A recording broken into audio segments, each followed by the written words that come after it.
It's a game that you play on a street corner. And she assumes that because she is a racist and because she is afraid of black people, that all white people are racist. I mean, the amount of mental gymnastics that this woman plays, it is mind-boggling. And she is making millions of dollars convincing white people that are coming, most of them, guys, they're coming from a good place. Like, when people get sucked into this stuff, I genuinely believe they're doing it because they want the world to be fair. They want to treat people well. They want to do the right thing. But you don't give up your own identity. You're still proud of who you are. And I feel every white person should be proud of who they are, where they've come from. If you've got any mix in your family, I think you should be proud of both sides of your heritage. Why not? That is your core being. You should never be ashamed of where you come from. Be proud of who you are no matter where you came from. And what skin tone you've got. We're all beautiful beings under the light. Teaching people that they are racist when they are not racist, when their behaviors do not show that they are racist in any way, is not the way to address racism in our society. But this is getting comical. It's getting ridiculous. And it's really, at the end of the day, this is a process of validation for Robin DiAngelo. She admits that she's a racist. Fine, Robin, go do the work yourself. But what you're doing is making millions of dollars convincing other people that they're racist too. There's a special place in hell for Robin DiAngelo. Moving on. The next slide, and again, you can very clearly see the Coca-Cola image in this one. To be less white is to be less oppressive, to be less arrogant, to be less certain, to be less defensive, to be less ignorant, to be more humble. Listen, believe, break with apathy, break with white solidarity. So let me read this slide in a different way. What this slide says is that people who are white are oppressive, are arrogant, are certain, are defensive, are ignorant, are not humble, don't listen, don't believe, don't have apathy, and act with white solidarity. That's what this slide is really saying. This is an employee training for one of the largest companies in the world. And by the way, I was not sent these slides by a white person.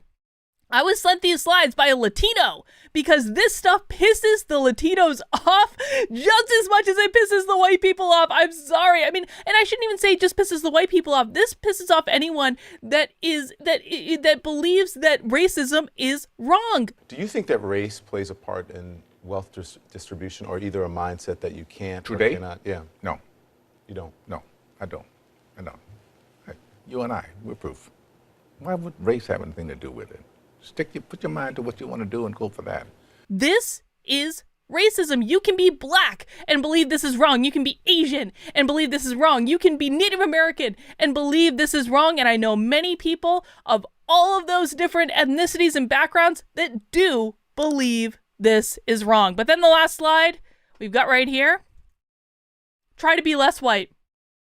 That is the end of the training. Try to be less white. You guys thought I was joking, didn't you? No, I'm not even mincing words. The only words on this slide, and again, we can see the Coca-Cola image up in the background there.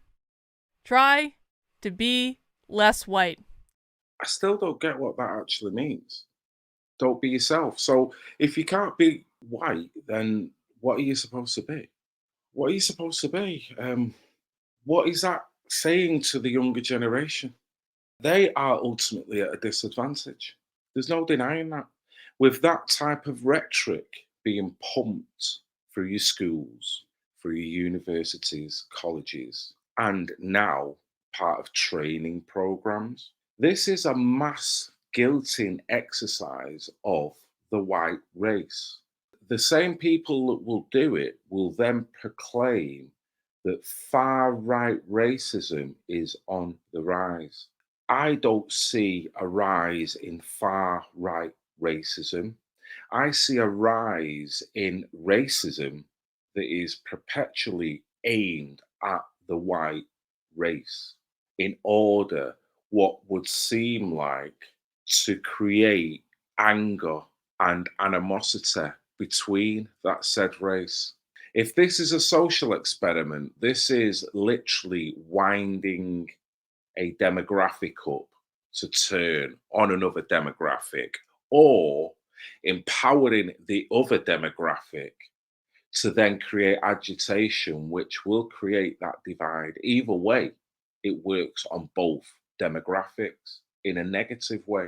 There's nothing positive that's coming out of this. The positive angle, the positive rhetoric that you should be putting out at this point is racism is a concept that you invite into yourself, i.e., it's a game. So this is not the first time I've talked about Coca-Cola on this channel. I do have a whole playlist of 4 videos where they sent out an allyship guidebook to all their employees. It was like this little multimedia guidebook about how to be a good white ally, and I deconstructed that entire thing. And so this is not the first time this has shown up from Coca-Cola, but for me, this is a really, really, really egregious violation of the trust that their employees should have for them. If your job at Coca-Cola should not depend on whether or not you buy into the idea of being less white. It should depend on whether or not you can go in and do your job. She's so right. And here, I have a question. What if Coca-Cola did a training that said, try to be less black, or try to be less Latino, or try to be less Asian, or try to be less Irish, or try to be less Italian, or try to be less Ukrainian? I said to my husband this morning, I yelled at him that he needed to be less Ukrainian. None of those things would be acceptable. Try to be less blonde, try to be less blue-eyed, but none of those things are acceptable to say, and certainly not acceptable to say in a professional working environment. So Coca-Cola, we see you, Coca-Cola. We see you. We do see you pumping out progressive Marxism that is toxifying both white and black. And you know you're doing it. And this is the same company that likes to be known as a family-orientated company that sells their brand all over the world, will quite happily see even toddlers drinking their product. But yet the very toddlers that are drinking the product are now telling them that predominantly, you're racist. Try and be less white.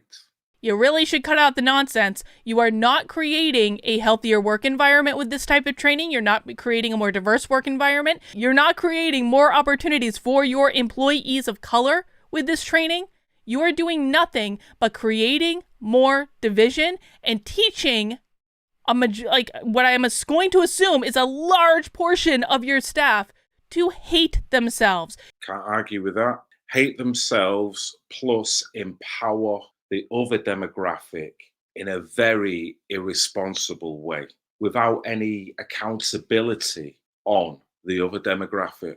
You know, I said, and it's probably get me in trouble, but I said to some of my colleagues recently, so I know that it's an issue, but it seems like every single day on television I'm talking about race, and it's because of the news cycle, it's in the news, but sometimes I get so tired of talking about it, I want to just go, this is over, can we move on? And if you talk about it, it exists. Right. Yeah. It's not like it exists and we refuse to talk about it, but making it a bigger issue than it needs to be is the problem we have. That's not diversity. That's two wrongs don't make a right. You are teaching any of your staff members who are a white or biracial that they are oppressive, arrogant, certain, defensive, ignorant. All the reasons Not humble, don't listen, don't believe, don't have apathy. white people are bad. This is fundamentally racist. It should not be allowed. Damn. But here we are. In 2021, in the United States of the woke. So that's an interesting video. Very interesting. I think she's brought it up and the key points. She lays it all out perfectly. Going back to this author that's created this, you can see in February 2021, an online training course bearing her name came under scrutiny after a major social media backlash against the Coca-Cola company. To be less white is to be less oppressive, less arrogant, less certain, less defensive, less ignorant, and more humble. The course additionally asked trainees to break with their white solidarity. A Coca-Cola spokesman later stated that the course was not a compulsory part of their employee training. So why have it on there? Just got to put that in there. and specified that it was not the focus of the company's curriculum, adding that the course was part of a learning plan to help build an inclusive workplace. Well, if you're going to do that, then you should really do it with every demographic, like this lady well points out. Dr. D'Angelo released a statement on her website stating that she was not the creator or facilitator. The course was swiftly removed from LinkedIn and Microsoft learning platforms. So they've both clearly distanced themselves from this. They were quick to have it set up there. They were quick to have people change their thought processes on the very ideology and the rhetoric on there. When critiqued, when called out, they both scattered away like cockroaches. So that's disgusting behavior when you're talking about a big organization like Coca-Cola and someone who professes to be a doctorate. Damn. In June 2021, D'Angelo will publish her next book, Nice Racism: How Progressive White People Perpetuate Racial Harm. It is described as a continuation of her work in White Fragility. In White Fragility, she's extracting white guilt from people and saying they must prostrate themselves on their whiteness. Anyone who has listened to that and does portray themselves as someone who needs to be eternally guilty for the very skin tone that they are in, now the next book is going to tell them, you're now progressive, and because of that, you now perpetuate racial harm. So isn't that ironic that as a white person, from her perspective, from her point of view as an author, you're never going to get out of this. You are always, even if you go progressive, you are still perpetuating racial harm. I would say the only person that is perpetuating racial harm is this Dr. Robin DiAngelo, perpetuating Marxist agenda, ideology, and rhetoric that is dividing demographics worldwide and sending a really mixed signal out to the younger generation. So shame on her. This is Red Pill Phil, guys. Hope you like the content. Thank you very much. Whoever you are, guys, you be proud of who you are. Love you all, even the pissing haters. Damn. I love you. I love you. I love you. I love you. I love you. I love you. Even the pissing haters. I love you. I love you. I love you. I love you. I love you. I love you.